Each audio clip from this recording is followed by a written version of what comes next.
असमर्थ हो गया।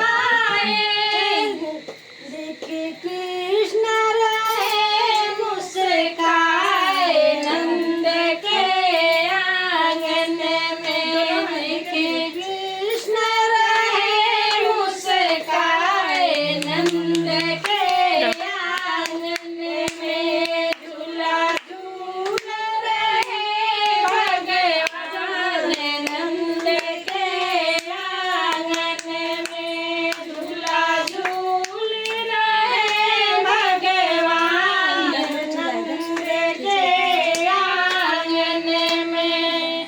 प्रभु तरस की भीड़ लगी है, प्रभु तरस की भीड़ लगी है, क्या बालक बुढ़ा जवान नंद के आंगन में, क्या बालक बुढ़ा जवान नंद के आंगन में, झूला झूल रहे भगवान नंद के आंगन में, झूला झूल रहे भगवान ऐसे फोल्ड करके रख दो। के आंगन में।